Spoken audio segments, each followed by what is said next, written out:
Good morning, good evening, and good afternoon, wherever you are in the world. And welcome to the infinite way where spirituality meets humanity. And it brings me great pleasure. Let me introduce to you Dr. Clarence Greene. With a passion for combating human trafficking and promoting safety and awareness, he has dedicated his career to serving communities locally and internationally.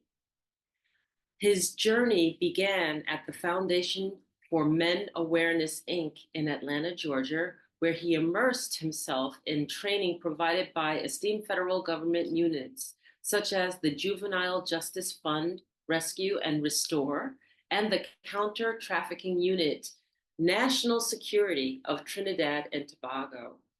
His professional journey is driven by a passion for making a tangible difference in the lives of those affected and their need for safety and commitment to end this form of modern slavery.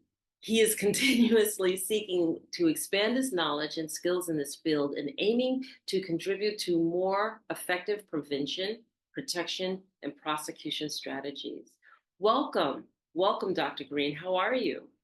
Welcome. Thank you very much for the welcome. And I am humbled again and excited at the same time to be here. Thank you for inviting me.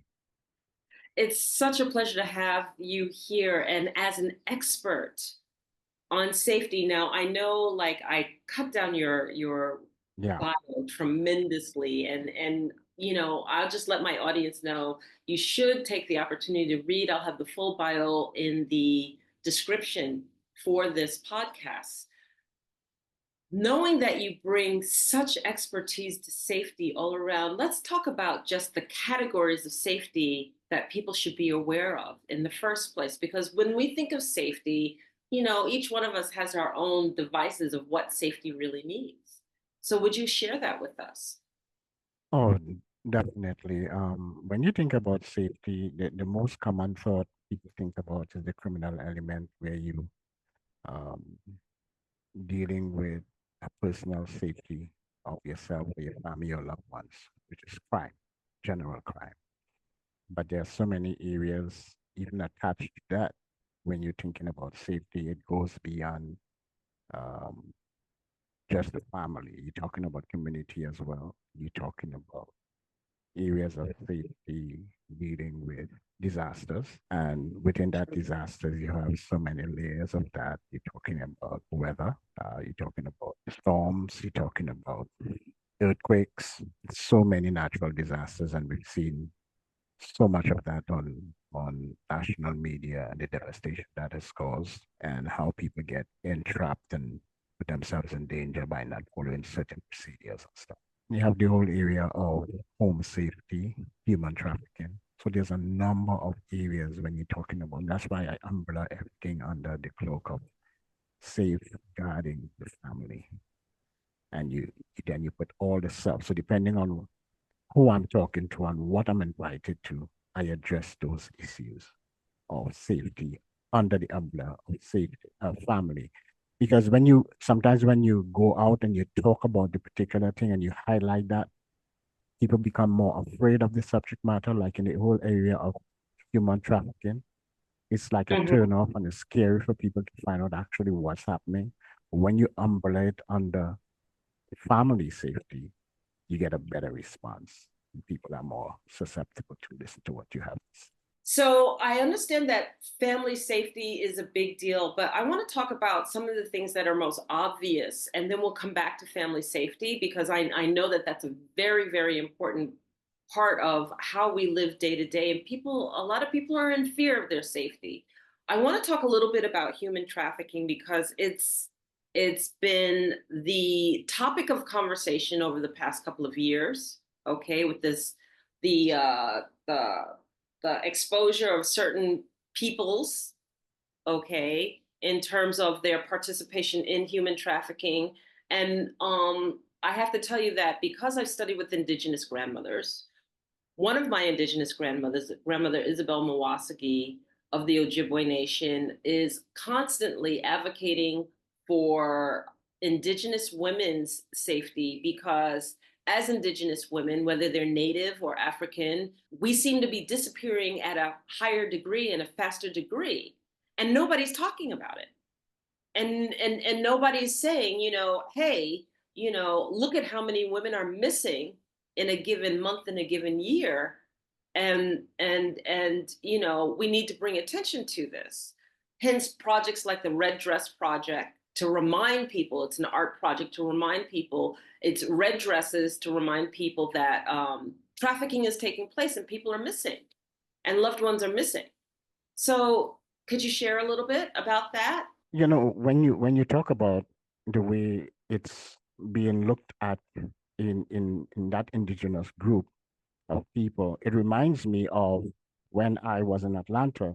You had the same cry out from the authorities that was looking at it, not recognizing what it was at first.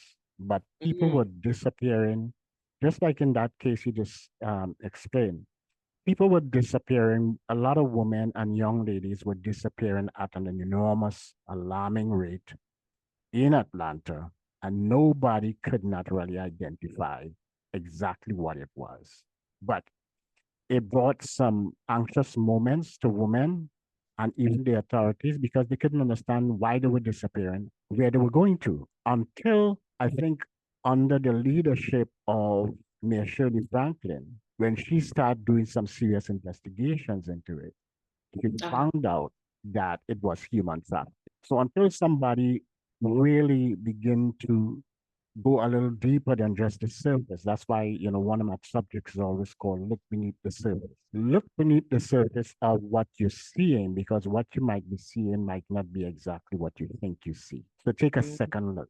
Okay. And in taking a second look, which means investigate it, not necessarily from a professional standpoint, because you might be just an ordinary citizen. You might find yourself in a difficult, crazy situation if you try to go after that as a normal citizen. But the authorities or groups of women who organize themselves can go a little deeper by checking it out to figure out what is this? Why are all these women disappearing?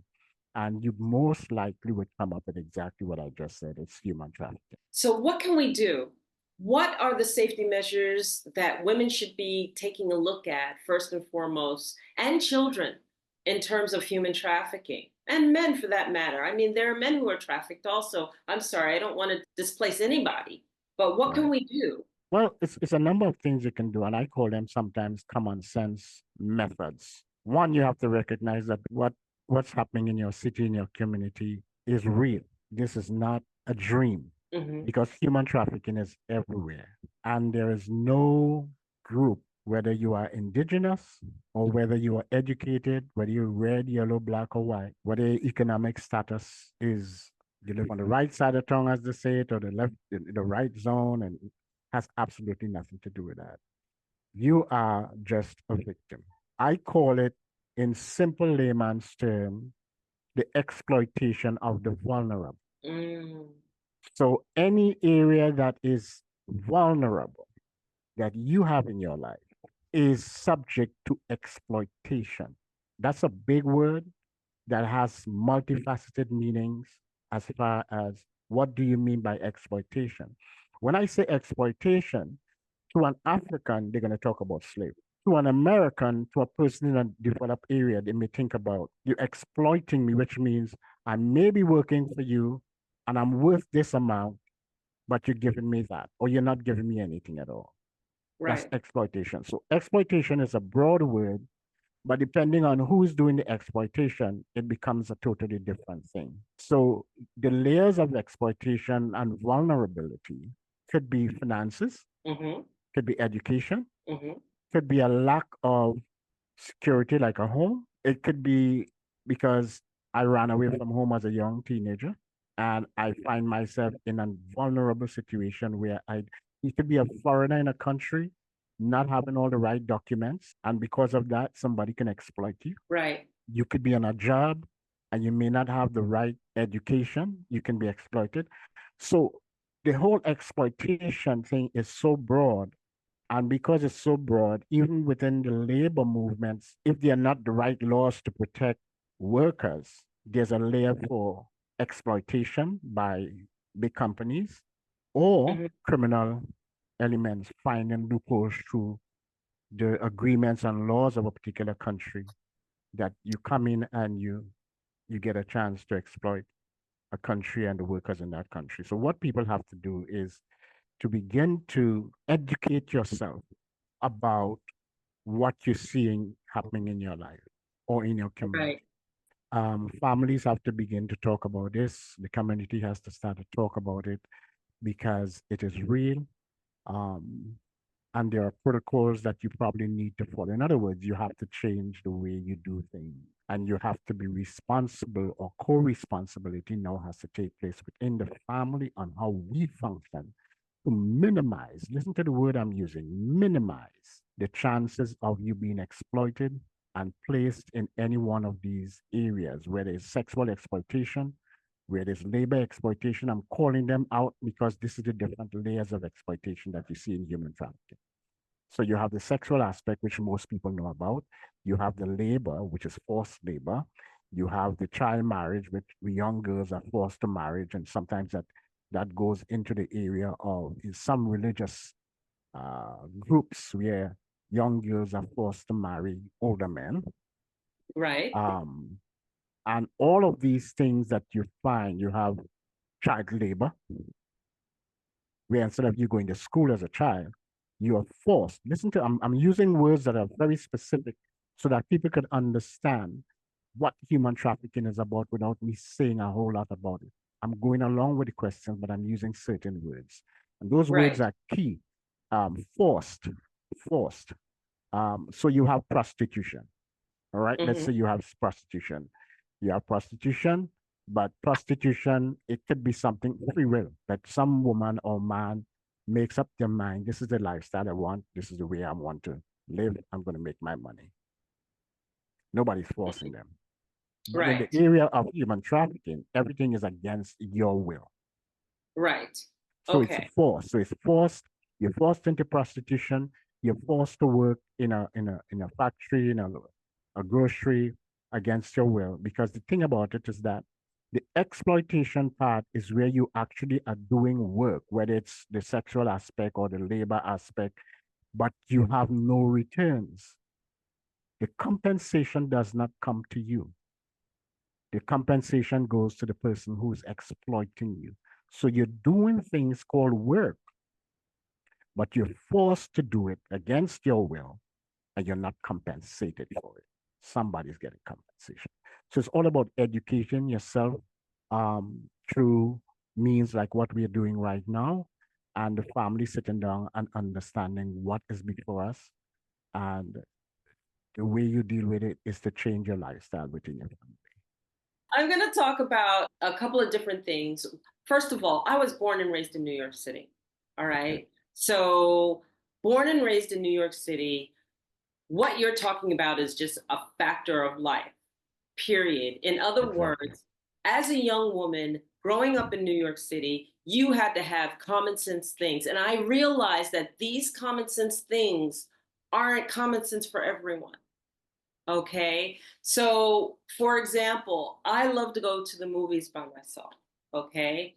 And I love to go to the movies. I'd love to go with friends, but sometimes friends aren't available. So I go to the movies. But in New York City, you can be approached in a movie theater and snatched in a movie theater. So, what my family always taught me, what my sister always taught me too, my sister's 15 years older than me, and I was coming up, and what my mom always taught me, I always sit in the front of the movie theater, right? Always, always, always sit in the front of the movie theater. And then I always sit next to or near a couple or near a family. Now you go, well, what's the big deal? I don't like the front of the movie theater. I like the back of the movie theater. Mm-hmm. But my sister explained to me, first of all, if anyone approaches you, the family or the couple sees if they approach you. Number two, if you're in the front of the movie theater, all you have to do is stand up and bring attention to yourself, right? Nobody's going to turn around and look behind them, but if they're already looking at the movie, they're already looking down forward. So therefore they see what's unveiling in front of themselves. And number one thing before even all of that is get loud. What are you doing? Why are you here? What are you coming near me? I don't know you. Like, get loud. Women, especially have this tendency to be courteous, and they're like, oh, I don't want to bring attention to myself, or oh, Mhm. Mhm. that might be a little bit rude. And it's just like, that wasn't even in my vocabulary growing up. So like, I have those mechanisms now where if I don't like what I'm seeing, I will question it out loud, bring attention, embarrass the person right away to say, what the hell are you doing? Explain yourself. But we weren't brought up with those mechanisms. Wasn't So brought like, out that way. Yeah. that is one of like the, so for me, when like I'm hearing them in Africa, and I always go, put me in the front, and they're like, fronta, because everybody sits in the back, and I'm like, no, put me in the front, because I have the same habits. I like to go to the movies by myself. I like to hang out. I'm front center. If anyone ever found me in the back, they know something happened to me, because it's not me, right? Right. Those New York City ways.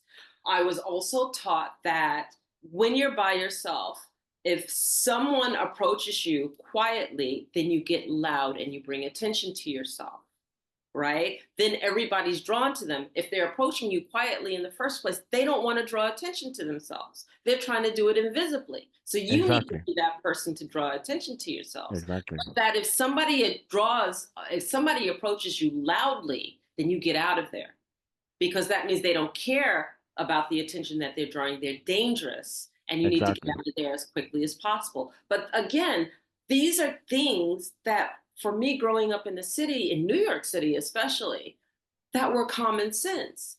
What are some of these Call it common sense being things? street smart, just common sense street smart. Okay. And that's why they say that kids who grow up in the city are usually much smarter than somebody who grew up in the rural areas, you know, Okay. because you grow up in the city, the tricks and stuff of the criminal element in the city, you aren't it. You aren't it because, you know, your parents taught you, or you learn by, you know, just hanging out with different people about how to function in a real life situation.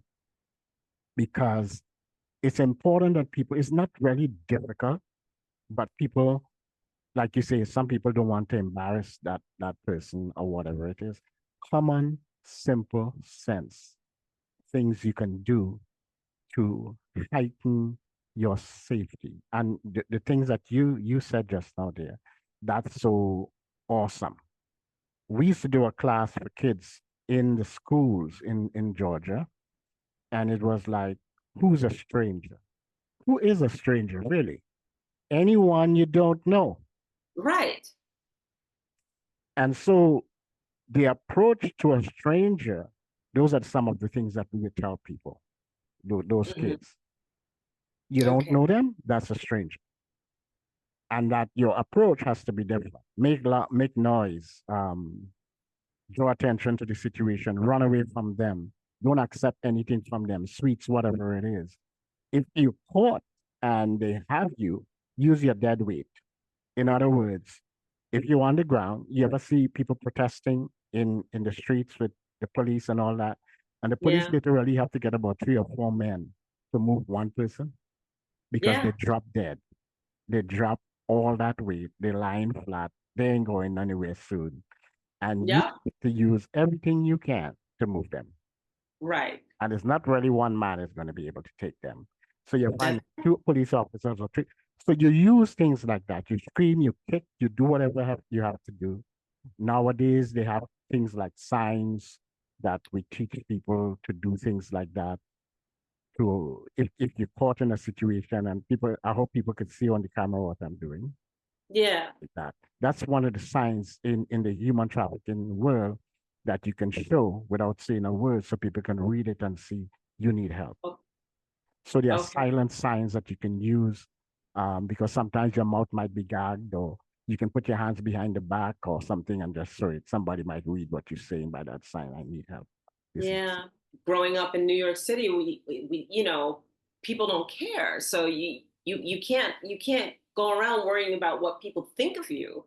And it's another thing is like, predators don't want someone who talks to themselves, or thinks that perceivably is going to be more of a challenge than that quiet little person that they can skirt away. You Exactly. know, so like I remember my mom telling me if somebody is, if you think someone's following you, first of all, stop. They have to stop if they're following you. And if you do, she said, just go to a cop. And she said, even if you're not sure, you can ask directions, point at the person.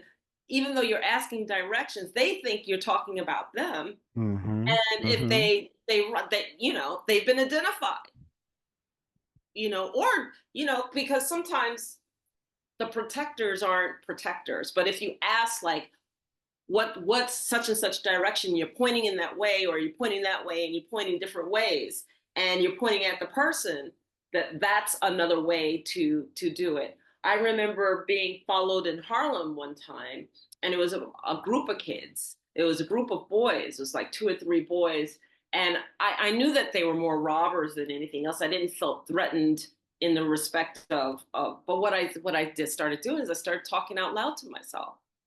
I started talking Mm. out loud to myself and answering myself, and they were like, "Oh hell, no, no, no, no, no, no!" And there was too much She's trouble, off. and they stopped She's off the following me. rockers, right?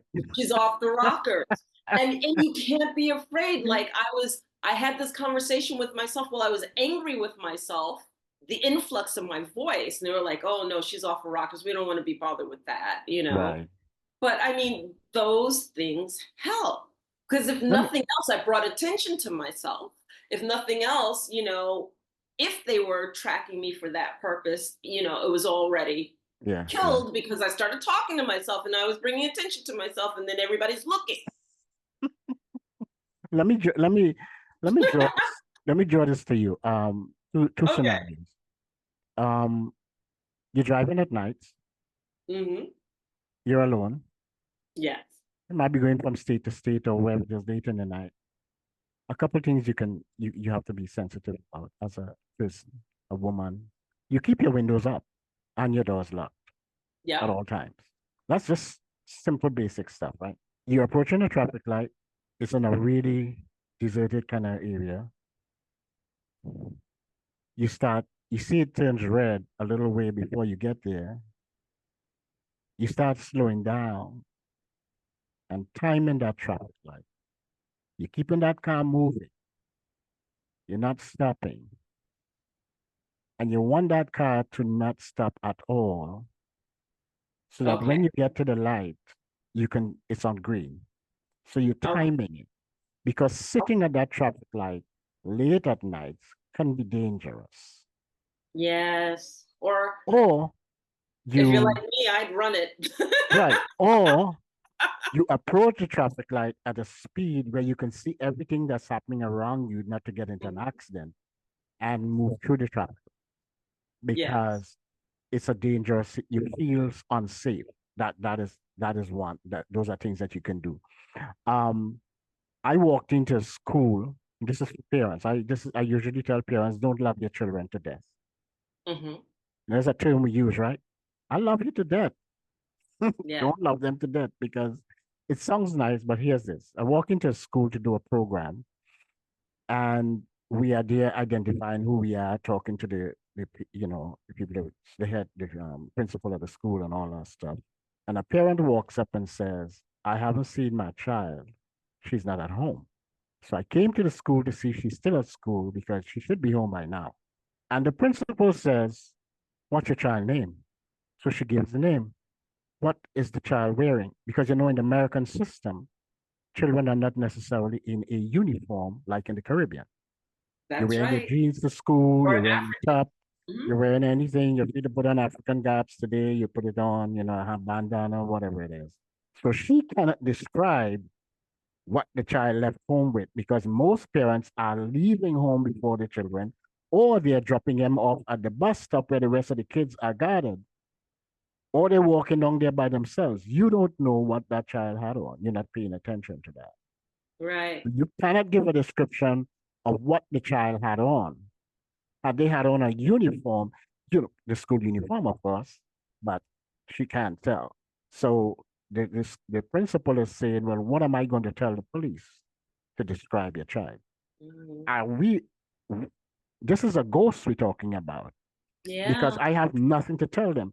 What are the identification marks on this child that should we find this child in any situation, what are some of the things on marks on their skin, a birthmark or something that we can identify and say, this may be the child, because they did say she have a birthmark here or a mark or a scar somewhere, a mold somewhere, and the parents is none, doesn't even know that. What is the child color of their eyes? You don't know as a parent. What is this child allergic to? Penicillin? You don't know. So who are we describing? And all the stack says that if we don't get this information to the police and the authorities within a certain time frame, chances are every minute goes means that chances are we will never find that child. And if we do, that child will be dead. So that's Well, why I said the protocol of the family needs to come together and form this thing. Who has that information? If you don't have the information, does the father have the information? If you don't, the father doesn't have the information, does the grandparent have the information? If the grandparent doesn't have the information, does the school teacher have any information on his child? And in right. many cases, nobody has it. And if they knew it in a time of chaos where your child is missing or whatever it is, whether it's human trafficking or not, that goes out to your head because you Yeah. can't remember. Well, let's Write it talk about down. the family dynamic a little bit more too, and let's go a little bit deeper in that. And I'm going to go there because I was a parent. I raised two boys, and I say was a parent. I am a Right. parent. I Mm-hmm. raised two boys. They're grown men now. Married, etc. But it is so important to understand certain family dynamics. And one of the things that my mother always, always taught me that I don't see parents doing all the time now is that my mother expressed to me there's a balance between respecting authority and challenging authority. And she always told me that if any authoritative figure imposed authority on me that compromised my safety or was questionable, to challenge it. And she didn't care how disrespectful it was, who it was, or whatever the case may be. She said, we'll deal with that when you get home. Right? But always know that I'm telling you that you have my blessing. If you feel that your safety is compromised, or if somebody tells you, a teacher tells you to go do something and you don't feel it's in your best interest, don't do it. And what's Absolutely. happening is that we give way our children to respect authority so, what's the word I'm looking for, so submissively, Mm-hmm. that that's why some of these authority figures can impose and say, well, I'm your teacher, go in the room and I'll be there in a second, and you're in that room by yourself and you're there with the teacher. Oh, hell no. My mother said, I don't have to go anywhere, and if you don't like it, call my mother right now. I'm not going in anybody's room by myself, not with you. Exactly. Exactly. But we're like, oh, that's not polite, oh, that's disrespectful, oh, that's rude. But sometimes you talked about the fact that you teach children what are strangers, but 9 out of 10, they're not going to be a stranger. 9 out of 10, they're going to be somebody or you've just met or an Exactly. associate, I was and coming they're to that going point. to. I was coming Yeah, to that so point. let's talk about this within Yeah. the family dynamics. This is really Yeah. important. Look, the world has become very, very complicated. They talk about it takes a village to raise a child and all that sounds really nice and wonderful. And to some degree, it does. But we live in a world right now where the whole idea of trusting someone, when we examine cases of human trafficking, a lot of times you would be surprised that the people that have set you up as somebody somebody who targeted you, a boyfriend, who you think is a boyfriend, but he came into your life with one specific reason to get close to you, to win over your trust, and then eventually sell you out to Right, whoever he's working for, drop you off and never return. Um, right, you have different scenarios. So your parents have to prepare you for so many different scenarios. Let me just create a scenario for you. So you're living next door to Clarence. As far as you're concerned, Clarence is a wonderful man. He's a professional, this, that, and the other. He says hi. His wife, you all sometimes see each other outside while you wash the car or cutting the lawn. And it's just a nice family, right? Great family. Mm-hmm. Okay, sounds good. And your kids know them. You know, my wife, kids know her. You might call her auntie, whatever it is, Miss Green, whatever. And so the protocol of the children is the family has this wonderful protocol of when you leave school, as soon as you get home, that expensive phone that I purchased for you, you need to call me and let me know, Mommy, I'm home. Nice, wonderful. So you get the call when you get home, say, Mommy, I'm at home, but I can't find my keys to get in the house.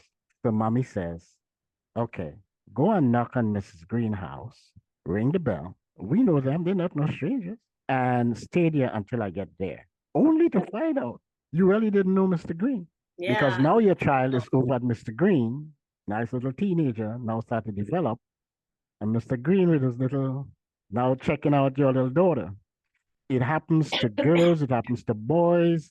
Listen, I know of scenarios where young teenage boys, you're growing up, you're getting muscles, your voice getting deeper, you're looking good in the neighborhood, and your mother friends are picking on you. Your Yeah. mommy doesn't know that because you think it's cute as a boy. Yeah. As against a girl, she feels might be violated. The boys would react a little different because now he's seen himself, this big woman liking me. And here's what your mom friend is saying to her. You'll go out and have fun. Send Clarence over. I take care of him. You know, Yeah. he's safe. You don't know she's picking on your son Yeah. and may start up a relationship that is not appropriate with your teenage son, and you constantly sending me over there. So, all these scenarios in this real life that we are in today, who will you trust? Exactly. And I want to talk about family and culture, okay? Because we understand what it's like in North America, okay? What you're saying in North America can apply to Europe, and I suspect it could also apply to, let's say, Australia, but it doesn't apply across the world. Right?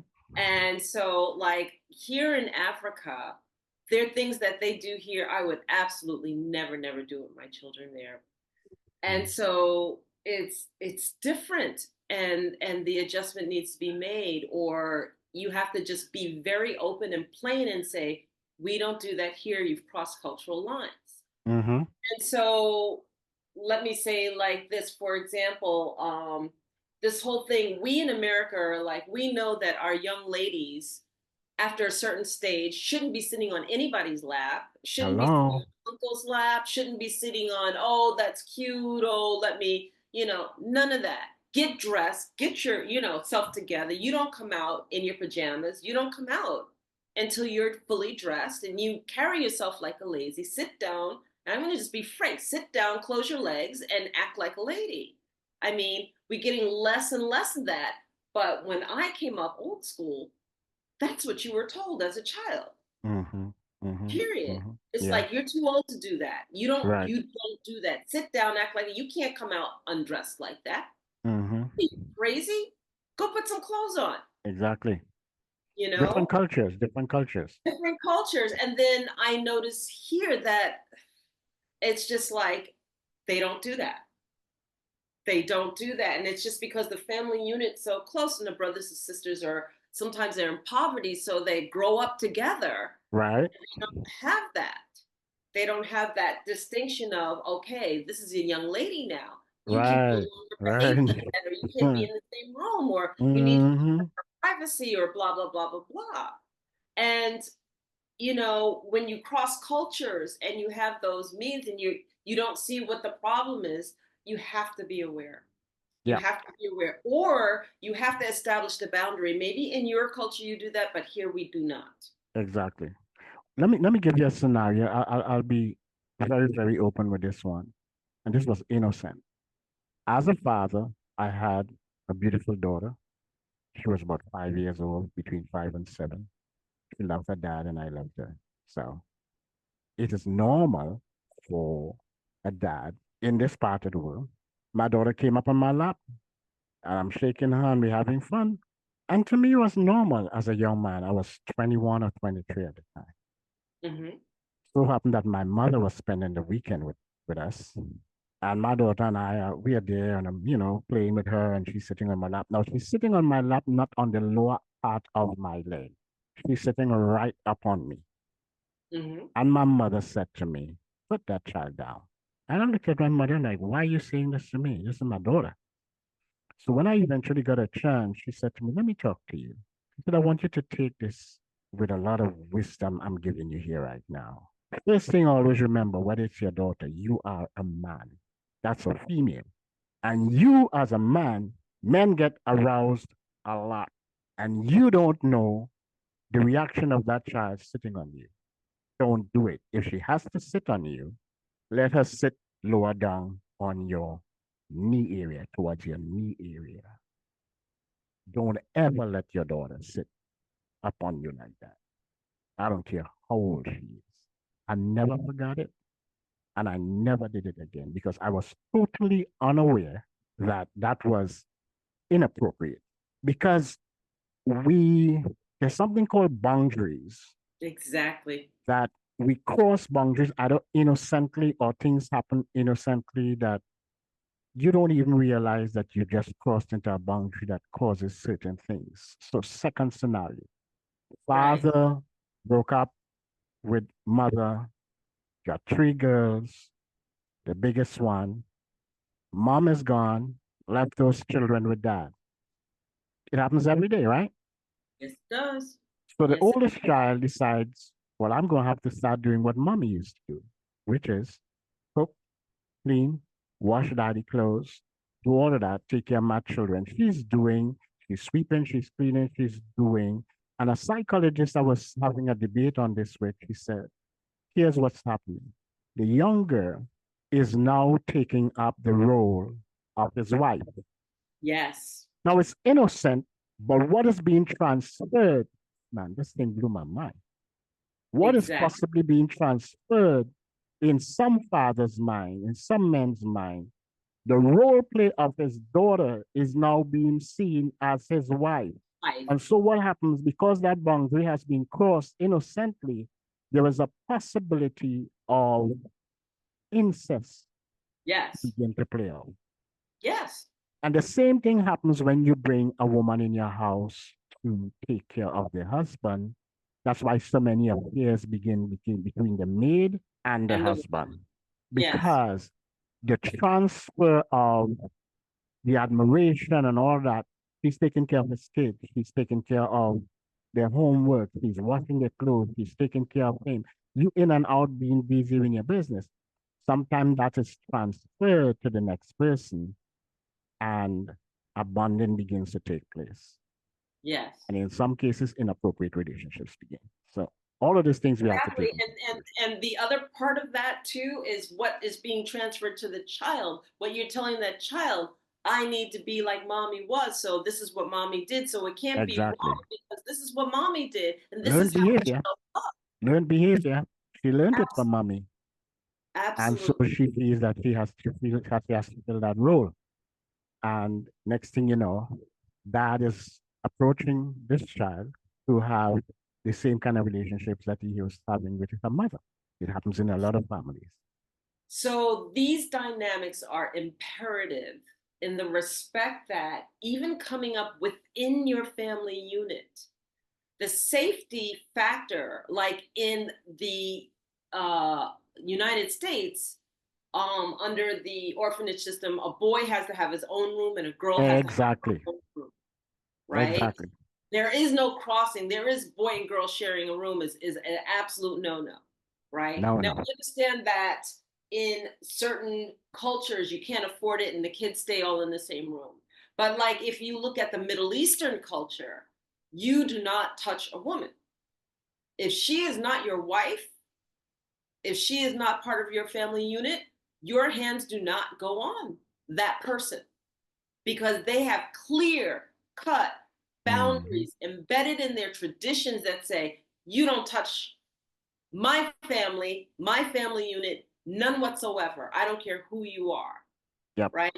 Kiss, kiss on the cheek, don't touch me. This is also why Mm, certain greetings are the way that they are, exactly. because Exactly. people are very clear cut about these boundaries. So if you are listening to this episode, please learn these things and understand and be very clear on where your boundaries are set and what information you are transferring to your children and to your family. That there should be challenges of certain authorities if it compromises the child's safety. If the Exactly. child, here's the other piece of this, be approachable. Be Big thing. Big approachable. thing. Okay, Big, big, let's big thing. nix this. My mom's gonna get mad at me because so and so did something inappropriate, you know, or my dad's gonna get mad because I said it about someone close. You have to be approachable. Please, people, you have to be approachable. One of the things I want to tell parents, when your child comes and says to you, someone touched me inappropriate. Now we're talking at a broad basis of safety areas here, but we kind of zeroing in at family common sense approaches, boundaries and stuff. Believe them. Believe your child what they said to you. A lot of times women don't believe their girl child when they say, Daddy touched me, approached me, or uncle approached me and did this, that, or whatever it is. I could tell you stories upon stories of professional women today who are still suffering at the hands of family members. And why is that? Why don't they believe? Because in a lot of cases, a lot of times the women are not the breadwinners. They're totally dependent on those that are bringing Mm, the finance to the table and are afraid of losing that. In some cultures, it's traditional. Let me say this one more time. mm, In some cultures, it's traditional that men in the family have no problem. It's cultural to approach their daughters and have sexual relations with them. It's okay. It's not okay to the child, but it's a tradition. Sometimes you move from the father, the uncle have you. Every, listen, I spoke to a woman recently on one of our conversations on the radio. She's a very professional woman. She lives in Canada. And you should hear her story. She was passed from father to uncle to uncle to uncle. And guess who was in on it? The mother. And then we found out in the investigations that we've done over the years, let's just deal with it from a Caribbean standpoint, that incest is so high in the Caribbean between fathers and family members and young ladies. The smaller the island, the more the incest exists. And you will find out that if you find it out and report it to the police is less likely to do anything about it because the father is the friend of the police officer you're reporting to. right. And so he is going to pretend he's taking a report, but as soon as you leave the police station, I'm telling you real life situations that Clarence Dr. Greene knows about from a professional stand. They're going to call the father and said, guess who just made a report here on you? So they're going to protect him instead of protecting the child. And reason being, besides cultural and all that kind of stuff, is because there are not enough laws within the country or the island to deal with the ancestral relationship. And so people are more susceptible to walk free because there's nothing in the laws that says this is a real crime that deserves previous time in jail or whatever it is. And because the laws doesn't cover it fully, men and women in some cases get away with it and is able to continue living that kind of life and take advantage of and exploit children. It's sad that, you know, you as a group of women, or like in the first scenario you described today, and I'm using this word lightly, but it's a heavy word, lobbying. Women have to rise up and lobby to the point of almost forcing government to put in place laws that protect them and laws that really, I mean, some of the laws are so, like in the United States, if somebody is beating up on you or doing some of these things, these are now federal crimes, so you're going to jail. In the Caribbean, if I go and report that Or if a woman goes and report, this man is threatening my life. Last night he told me he's going to kill me and he was brandishing a knife or whatever in front of my face and say he's going to kill me. And they say, chop you up in, in this part of the world. And you go to the police said the man hasn't done anything. There are no bruises on you. You haven't done any. He hasn't done. He just threatened you. A threat is not a crime. In the United States, they call that a terroristic act. It falls under terroristic act that you threatening my safety as a person. You haven't done anything, and you're susceptible to go to jail for threatening me. So there comes a time where you have to leave the house because you are in danger to myself and my safety and my children. But a lot of times, what you find is that, especially in the abuse area of domestic violence, you have the men staying in the house and the woman running to some shelter with all the kids. That should be reversed, where she stays in the safety of the house and he gets out. Why should he be the one who's committing the crimes and he stays comfortably in the house and she has to run everywhere to find shelter for her honest? That so women have to stand up and fight and come together. A lot of times you see a lot of these women groups and they're all getting grants this and they having wonderful seminars and all that kind of stuff. You have to roll up your sleeves and say, we are in a fight. Come together and say, listen, the laws that you have in this country does not protect us and our children long enough, good enough. Are we not going to vote you in? Stop voting by party. You're not going to vote you in until you change those laws because the law that you have as far as the one they call, what do you call it? Where a woman is protected if somebody is violating her, the court gives her a protective, that doesn't protect women. You can't come in a certain amount of feet away from the house and you can't, that doesn't protect women. No. That that does not protect women. That just gets a man more upset and he breaks those rules and come after you and in a lot of cases you die. So you have to go a step further. What can we do that makes this more effective in protecting us and protecting our children?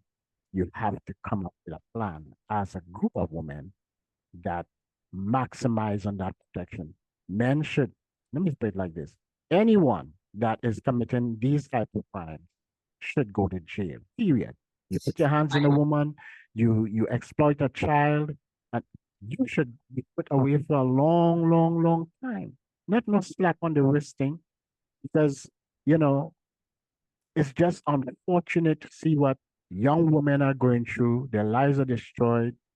And I know of parents that continue to protect family members, Yeah.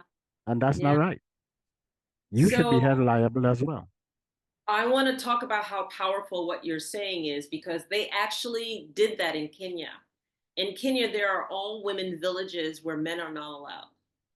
Wow. They feed themselves, they build their own huts, houses, homes, they work, they do security. They have their children, and the children have, after a certain age, have to decide if they're going with a relative, if they're male children or not, because there's certain rules that they have to be abided by. But um, women who had been beaten and beaten and beaten, and especially with FGM. And for those of you who don't know what FGM is, it's female genital Mm-hmm. Mm-hmm. mutilation, excuse me. And to stop that, because they actually put a law saying that that's illegal now, but to physically stop it, the women had to come together. And there are a number of all women villages all across Kenya. I urge you to look at it and learn from it that protect each other from these scenarios. And it was mainly because they were being mutilated as well as they were being beaten. Yeah. And And they could definitely learn that here where I am in Angola because it's alive. I've actually broken up two couples fighting, you know, on occasion, and just been in there. And because I'm an elder, you know, because I have the gray hair and I'm an elder, they stopped. okay. But I can't imagine what they would have done had I not been there. The thing about it is that it's amazing when I talk to people of different cultures that in most cases the men think it's their right to do what they're doing. Yes, they do. And that's because they've been raised that way, which Yeah. leads me to the other piece of this, which is some of us as women in different cultures do not know how to exercise our own empowerment. We don't know how to show our empowerment in those scenarios. And for if you're encountering women who are like that, I teach that. I'm just going to be right up front. I teach that. Okay. You know, So how one to of the things is about exercise support. If you empowerment. don't have the support system, and You that have plays to an have a important part. support system. If you don't Um, have a band of women or family members or whatever it is that is supporting you in those decisions, then you have a real problem on your hand because a man is beating up on you, doing you this, doing your kids that, and you're living in fear, you're being exploited in some way or the other, and you have no one to support you. How do you get out of that? How do you get out of it safely exactly. if you Exactly. don't And have it the starts in support of other here women? because there's a worthiness piece. First of all, you have to see your own self worth to know that you can have a better life than this, that there Oh is yeah. life beyond this. And then how to physically pull that family unit together to work together for the strength of each other and what you can actually do so that you can make your own money and so that you can actually live because that the whole thing is the dependency. Yeah. So we have to start with having that conversation so that they can see their own worthiness, every individual in that family unit. And then from that point on, what are the things that they can do? Because everything you do is a gift. If you clean, that's a gift that can be transferable for being financed for that skill. If you cook, that's a gift. There's always something you can do. Yes, there is something you can do There's on, always something but you can but do. you have to have that support system, and You somebody have to is going have to the be able to give support you the system, break and you and have the to have time. that trust in self, and you have to have that because it starts with you. And this is why I talk about that self mastery piece. Because if you don't make that first move, nobody's going to make it on your behalf. They can't. You They have to can't. do It's like, I always teach people. I have a seminar to do in the next few weeks dealing specifically with the abusive side of what this conversation, women who go through abuse and stuff like that. And always understand this. When you're trying to help someone who is in a scenario of abuse, because there's a safety aspect of this whole thing too with the abuse, right? So like I said, we're talking about it very broadly. So I'm bringing in this as well. Understand that the person who is being abused is the expert, it. Exactly. and you have to now support, but still give respect to the person who's being abused, because if you pull them out of that scenario against their will, that is not helping. They're going to go back to it. They're going to go back to it. So you have to give them support, give them advice, show them there's a better life, and wait. Wait for the day and the time when they decide to see me. I have had enough of this. I am ready to move on the advice that you've been giving me. And when they are ready, then you said, okay, let's put certain things into place. What do you do to get out? This man is beating me, threatening me, he will hunt me down. You say, I'd rather kill you than I lose you. Then you have to formulate a plan. How do you get her out of this scenario and not lose a limb and her kids and end up with death or hospitalization and all these things? What you do with your belongings, like your credit cards and your ID cards and all these different things that you now have to pull together and put it somewhere safe by family members. So, when you leave, you have access to those things. What do you do with the finances in the bank account that you would need finance? Do you have access to it? Can you get some of it? Can you get it out? You plan it. How do you exit the premises when that person is not there? You come up with all these scenarios that the neighbor might know he just left for work. When he goes to work, like in one case when I was dealing with a lady in Georgia, she wanted to get away to go back to one of the islands. Her husband told her, I'll kill you if you try to. I'm not going back to jail. So she calls me and she said, he's left for the airport. He's going to New York to spend a few days. And she said, I think now is the chance. Got in my car, got down by her, called her daughter, called the troops together. We packed that whole house up. That man was just, and she was nervous because should this man come back to the house and find us packing up? So we are there and we're packing everything, put everything in storage, got her out, got her car out, everything out. Whisked her away, got on a plane next day, stayed by her daughter, got on a plane and went back to the Bermuda and stuff like that. That's the plan. Beautiful. Safety, safety, safety, safety. Every area is about, there's a safety element in it. And that's what we teach people. Practical ways to get out of your situation, whatever it is. But there has to be cooperation between yourself and support. If you don't have that level of support, find support somehow. Go to the police, go to somebody, but you must have support. There has to be a safety way of getting out of what you're getting out, else you're going to lose your life.